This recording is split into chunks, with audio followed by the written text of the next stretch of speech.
Hello, ladies and gentlemen, boys and girls, cats and dogs, and freaks of nature of all ages. My name is Brian Bad Hippie Jackson, and welcome to my review of the brand new Tomb Raider movie starring Alicia Vikander as Lara Croft. I'm going to go ahead and say this right from the beginning. Spoiler warning. I have never done a movie review before in my life. The closest I have ever come is when I did the trailer review for Tomb Raider. So, spoiler warning. I seriously doubt I'm going to be able to keep any secrets, so I'm just going to start talking, and whatever comes out of my pie hole is what comes out of my pie hole. Alright? Are we ready for this? Let's start this fucking ride. Alright. Tomb Raider stars Alicia Vikander as Lara Croft, Dominic West as Lord Richard Croft, Walton Goggins as Matthias Vogel, and Daniel Wu as the captain of the Endurance. Now, there's a big change made with the Endurance. In the game Tomb Raider, the 2013 reboot, the Endurance was a scientific exploration vessel. It had a full crew. It was headed up by Conrad Roth, you know the crew of the Endurance. In this one, the Endurance is a fishing boat, and the only crew is Daniel Wu. He is the captain of the Endurance.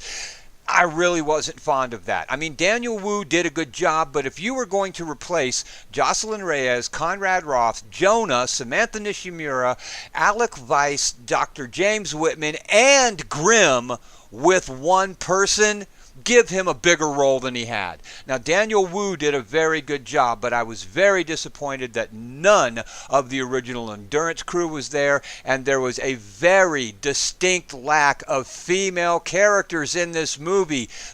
Now, another thing I got to do is say that I was wrong in several of my assumptions from that trailer review. First of all, I was wrong in my assumption that Lara was already a trained badass when she went to Yamatai. Yes, they are on Yamatai. I'll get to that in a little bit as well. But the reason I thought she was a trained badass before she went to the island was that scene that they showed in the trailer with the pawn shop owner, Nick Frost, and they're standing in the back room where he's got his weapons, and she holds up a set of dual nines and says, "I'll take two." What they don't tell us in the trailer, we find out later, is that's the last scene in the movie. That is a scene that is indicative of her moving from her first adventure, her first experience, and prepping herself for what she believes is now her calling.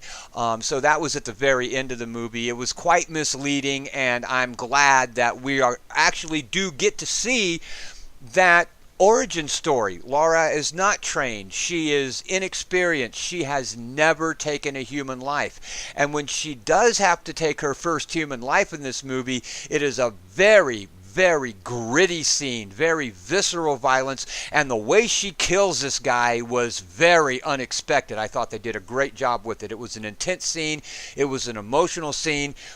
Alicia Vikander did a great job of being shook up and really appalled at herself for what she had done, but she did not let it affect her to the point, Lara didn't let it affect her to the point that she wasn't willing to do it again. Basically, she proved to herself that she could do whatever it takes, and for the rest of the movie, she did whatever it took. I was also wrong about her trying to redeem Dead Daddy's good name. That is not what she was doing. Yes, she was looking for her father, but she wasn't looking for Yamatai so she could redeem her father's name. She was actually looking for her father. He had been missing for 7 years and proclaimed legally dead. She did not want to sign the inheritance paperwork until she saw a body. She would not accept that he was dead until she saw him. So she went to Yamatai to find her father and to find closure. Is he alive? Is he dead? If he's dead, how did he die? They also used both games, aspect of both games in the movie, not just Tomb Raider, but Tomb Raider and Rise of the Tomb Raider. We get to meet Trinity, the organization of Trinity in this movie, and I really don't know if we're going to get to see Constantine, who was the main Trinity bad guy in Rise of the Tomb Raider, in the next movie or not, but in this movie, that role was basically assumed by Matthias Vogel, played by Walton Walton Goggins. He was not the leader of the Solari, the religious sect, as was in the original game. He was employed by Trinity, and they would not allow him to leave the island until his work was finished. His work was that he was searching for the tomb of Queen Himiko, and the reason Lord Richard Croft had gone to Yamatai was to prevent them from finding the tomb of Queen Himiko. So Lara is basically completing her father's work, but not in an attempt to redeem his name. She goes there looking for closure and realizes that this absolutely has to be done. Dad was right. This is too dangerous to let it escape into the world. We're also introduced to the character of Anna, who we got to know in Rise of the Tomb Raider. In this one, she was not Richard Croft's lover. She was simply an employee at Croft Industries, but she is definitely going to be back in the next movie. That was set up at the end. So we are introduced to Anna, we are introduced to Trinity, and Queen Himiko has a fucking secret that is amazingly awesome. I'm not going to give it away, but all in all, we had a very good movie. It was a good movie, good production, good story, good acting. Did have its shortcomings, but I was very impressed with the way they handled the relationship between Lara and her dad. I was incredibly impressed with Dominic West's portrayal of Lord Richard Croft. He fucking nailed it. He did a damn good job. In my opinion, that is the best portrayal of Richard Croft I have ever seen in any Tomb Raider movie or in any Tomb Raider game. I loved that part. I loved Queen Himiko's secret. I thought it was done wonderfully. I thought it added just the right touch. All in all, if I had to give this movie a letter grade, I'd throw it a big fat B+, and because it was a good movie. It was not what I was expecting. It was not perfect by any means.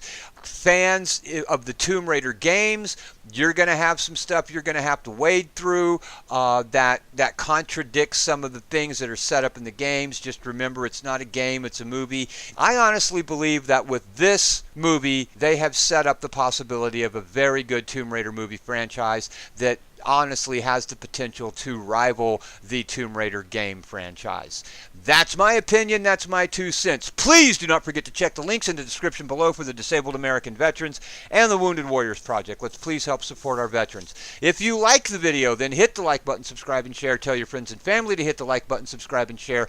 Please don't forget to leave me a comment. They are always welcome, good, bad, or somewhere in between. Thank you very much for watching. I greatly appreciate every single one of you. And until next time, this is Brian Bad Hippie Jackson saying peace, love, clean underwear, and happy gaming.